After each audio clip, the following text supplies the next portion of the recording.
जन्म और कर्म कर्म कैसे अलौकिक हैं अभी दिखाते हैं।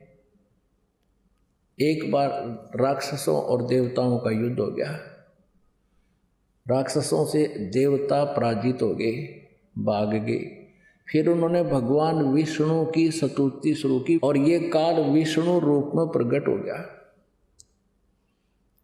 और इसने उन देवताओं से कहा कि तुम उस पुरंजय को युद्ध के लिए तैयार कर दो, उसमें प्रवेश करके मैं राक्षसों को मार दूंगा। अब देखिएगा श्री विष्णु पुराण इसका है प्रमाण। ये देखिएगा श्री विष्णु पुराण गीता प्रेस गोरखपुर से प्रकाशित है। अनुवादक हैं श्री मुनीलाल गुप्त, प्रकाशक एवं मुद्रक वही गीता प्रेस गोरखपुर। चतुर्थ अंश अध्याय 2 और 233 पृष्ठ यहाँ देखिएगा। पूर्व काल में त्रेता युग में एक बार अति भीषण देव असुर संग्राम हुआ, देव असुर संग्राम राक्षसों और देवताओं का। उसमें महाबलवान दैत्य गणों से पराजित हुए।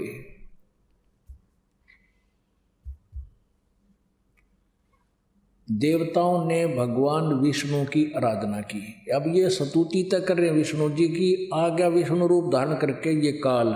तब आदि अनंत शून्य अशेष जगत प्रतिपालक श्री नारायण ने देवताओं से प्रसन्न होकर कहा, आप लोगों का जो कुछ भी अभिष्ट है वह मैंने जान लिया है। उसके विषय में यह बात सुनिए। राजर्षि ससाद का जो पुरंजय नामक पुत्र है, उस अक्षत्रिय श्रेष्ठ के शरीर में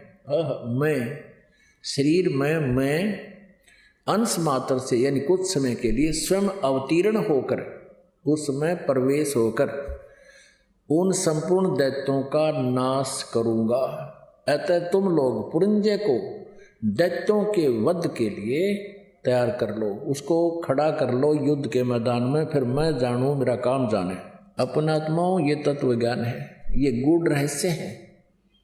और गीता ज्ञान दाता भी स्वयं चौथे अध्याय के 34वें श्लोक में कहता है कि उस तत्व ज्ञान को तत्वदर्शी संत बता सकता है। और वो स्वयं भी अल्पज्ञ है, वह स्वयं भी अज्ञानी है, कहता मुझे इसका ज्ञान नहीं, इसलिए तो संतों के लिए छोड़ दिया, तत्वदर्शी संत के लिए। और आज तक ये हमारे ब्राह्मण ऋषि गुरु महर्षि सतयुग से लेकर आज तक ये नहीं बता सके हमें ये तत्व ज्ञान, ये सभी अज्ञानी थे। अपनात्माओं ये बड़ी कटु कुनीन है, ये एक ऐसी टेबलेट है और इस कुनीन को खाए बिना यू मलेरिया रूपी अज्ञान अटैक हो नहीं। ये भी आपके समझ अभी प्रमाणित करेंगे कि सतयुग के ब्राह्मण भी अज्ञानी थे, ब्रह्मा विष्णु और ये दुर्गा भी तत्वज्ञानहीन थे और ब्रह्म भी तत्वज्ञानहीन है, ये काल भी तत्वज्ञानहीन है, क्योंकि ये खुद कहता है कि उस पूर्ण परमात्मा के बारे में कोई तत्वदर्शी संत ही बता सकता है, मुझे पता नहीं। अब ये तत्व ज्ञान है कि श्रीमद् भगवत गीता जी का ज्ञान श्री कृष्ण जी ने नहीं बोला, क्योंकि श्री कृष्ण जी काल नहीं थे, वो तो सतोगुण भगवान थे, बड़े दयालु। भृगु ऋषि ने लात मार दी छाती पर तो भी उसका पैर उन्होंने मालिश की थी, मसाज की थी, कहीं आपको चोट तो नहीं आ गई। क्या वो काल कह सकता है या वो काल हो सकता है? कभी नहीं। ये तो एक कंसेप्ट ये क्लियर हो गया कि ससाद के पुत्र पुरंजय में प्रवेश करके उसने राक्षसों को मार दिया, ये हो गए इसके कर्म अलौकिक। अब दूसरा और जबरदस्त प्रमाण देखिएगा 242 पृष्ठ पे, चतुर्थ अंश के अध्याय 3 में, ये देखिएगा, ये है चतुर्थ अंश अध्याय 3 और 242 पृष्ठ पर हम पढ़ेंगे। 242 पृष्ठ पर श्री विष्णु पुराण, यहां देखिएगा अध्याय 3।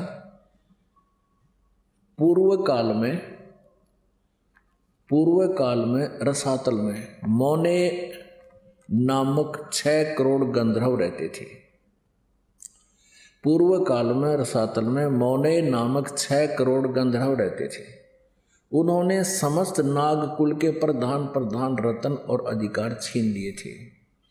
गंधर्वों के पराक्रम से अपमानित उन नागेश्वरों द्वारा स्तुतित किए जाने पर उसके श्रवण करने से जिनकी विकसित कमल सदृश आंखें खुल गई हैं, निंद्रा के अंत में जागे हुए उन जलस्यायी भगवान सर्वदेवेश्वर को प्रणाम कर उनसे नागगण ने कहा, भगवान, इन गंधर्वों से उत्पन्न हुआ हमारा भय किस प्रकार शांत होगा। तब आदि अनंत रहित भगवान पुरुषोत्तम ने कहा, ये काल था विष्णु रूप में, योनासों के पुत्र मानधाता का जो ये पुरुकुत्स नामक पुत्र है, उसमें प्रविष्ट होकर उसमें प्रवेश करके मैं ये काल कह रहा है उन संपूर्ण दुष्ट गंधर्वों का नाश कर दूंगा। इसी प्रकार इस काल ने श्री ब्रह्मा, श्री विष्णु, श्री शिव जी के पिताजी ने अपने ही पुत्र श्री कृष्ण अर्थात विष्णु जी के शरीर में प्रवेश करके गीता जी का ज्ञान बोला। अपने आत्माओं, श्री कृष्ण जी को तो पता भी नहीं मैंने श्रीमद् भगवत गीता जी में क्या बोला था।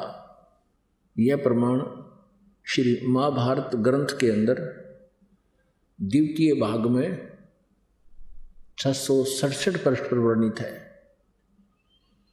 वो भी आपको अभी दिखाते हैं। ये देखिएगा, संक्षिप्त महाभारत द्वितीय खंड, संपादक तथा संशोधक हैं दयादयाल गोविंद का गीता प्रेस गोरखपुर, प्रकाशक एवं मुद्रक हैं गीता प्रेस गोरखपुर। इसके 667 पृष्ठ पर आप देखिएगा, ये 667 पृष्ठ पे है। जन्मे जय ने पूछा, ब्राह्मण, शत्रुओं का नाश हो जाने के बाद जब महात्मा श्री कृष्ण और अर्जुन सभा में बैठकर वार्ता कर रहे थे, उस समय उनमें क्या बातचीत हुई। वैशंपायन जी ने कहा, राजन, श्री कृष्ण के सहित अर्जुन ने जब अपने राज्य पर पूरा अधिकार प्राप्त कर लिया तो वे दिव्य सभा भवन में आनंद के साथ रहने लगे। एक दिन सज्जनों से घिरे हुए दोनों मित्र स्वेच्छा से घूमते हुए सभा मंडप के ऐसे बाग में पहुंचे जो स्वर्ग के समान सुंदर था। पांडुनंदन अर्जुन श्री कृष्ण के साथ रहकर बहुत प्रसन्न थे। उन्होंने एक बार उस रमणीय सभा की ओर दृष्टि डालकर भगवान से यह वचन कहा, देवकी नंदन, जब युद्ध का अवसर उपस्थित था उस समय मुझे आपके माध्यम का ज्ञान और ईश्वरीय स्वरूप का दर्शन हुआ था, किंतु केशव, आपने स्नेहवश पहले मुझे जो ज्ञान का उपदेश किया था वह इस समय बुद्धि के दोष से भूल गया, यानी गीता वाला ज्ञान मैं भूल गया। इन विषयों को सुनने के लिए बारंबार मेरे मन में उत्कंठा होती है। इधर आप जल्दी ही द्वारका जाने वाले हैं, अतः पुनः वह सब विषय मुझे सुना दीजिए, यानी गीता जी, श्रीमद् भगवत गीता का ज्ञान मुझे फिर सुना दिए। वैशंपायन जी कहते हैं, अर्जुन के ऐसे कहने पर वक्ताओं में श्रेष्ठ महातेजस्वी भगवान श्री कृष्ण ने उन्हें गले से लगाकर इस प्रकार उत्तर दिया। श्री कृष्ण बोले, अर्जुन, उस समय मैंने तुम्हें अत्यंत गोपनीय विषय का श्रवण कराया था। आप अपने स्वरूप भूत धर्म सनातन पुरुषोत्तम तत्व का परिचय दिया था और नित्य लोकों का भी वर्णन किया था, किंतु तुमने जो अपनी नासमझी के कारण उस उपदेश को याद नहीं रखा, यह जानकर मुझे बड़ा खेद हुआ है। उन बातों का अब पूरा स्मरण होना संभव नहीं जान पड़ता। पांडुनंदन, निश्चय ही तुम बड़े श्रद्धाहीन हो, तुम्हारी बुद्धि अच्छी नहीं जान पड़ती। अब मेरे लिए उस उपदेश को ज्यों का त्यों दुहरा देना कठिन है। क्योंकि उस समय योग युक्त होकर मैंने परमात्म तत्व का वर्णन किया था। अब पुण्यात्माओं, श्री कृष्ण जी अर्जुन के ऊपर तो डांट लगा रहा है, उसको धमका रहा है कि तूने उस ज्ञान को जो मैंने सुनाया था गीता वाला तूने याद क्यों नहीं रखा, तू बड़ा श्रद्धाहीन है, तेरी बुद्धि अच्छी नहीं है। और फिर स्वयं कहते हैं मैं अब दोबारा उसको ज्यों का तो नहीं बता सकता। अरे वक्ता नहीं बता सकता, श्रोता याद रख ले। अब ये दास सत्संग सुना रहा है और आप सुन रहे हो। जो प्रथम बार इस सत्संग को सुनेगा उसको 40% मुश्किल से याद रहेगा। और आज से कुछ वर्ष बाद आप मुझे कहो, वो तो थोड़े दिन पाछे की बात हो, घर गया भी ना था, 10 से 5 दिन की बात है, 20 दिन की होगी, महीने की होगी। और ये दास ये सत्संग सुना रहा है, आप सुन रहे हो, आप 40% याद नहीं रख सकते इस सत्संग को। और फिर आप कहो कि हमें वो सत्संग सुनाना उस दिन आपने बताया था, सुनाया था प्रथम दिन बरवाला के अंदर, और मैं तुम्हें ये कहूँ कि तुम बड़े बुद्धिहीन हो, बड़े श्रद्धाहीन हो, तुमने वो सत्संग याद क्यों नहीं रखा। अब मैं दोहरा नहीं सकता। ये कोई न्याय संगत बात है?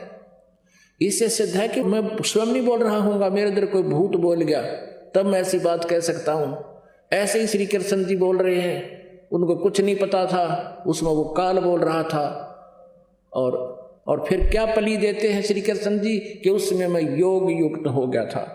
अरे इसे बुरे समय में जब चारों तरफ तलवारें चमक रही हो वहां तो योग युक्त हो गया। अब पीस प्लेस पे, अब शांति प्रिय स्थान है, कोई दिक्कत नहीं। अब योग युक्त होने में के बिजली पड़े थी। अब क्या समस्या थी उनको, तुरंत फिर हो जाता, फिर सुना देता। योग युक्त होने की जरूरत जिसने ज्ञान है वो तो पटापट बोल देगा, सुना देगा। कहने का भाव ये है कि श्री कृष्ण जी को कुछ भी पता नहीं गीता में उन्होंने बोलिया क्या था। तो पुण्यात्माओं, इस तत्व ज्ञान को समझकर हम अपना कल्याण करा सकते हैं।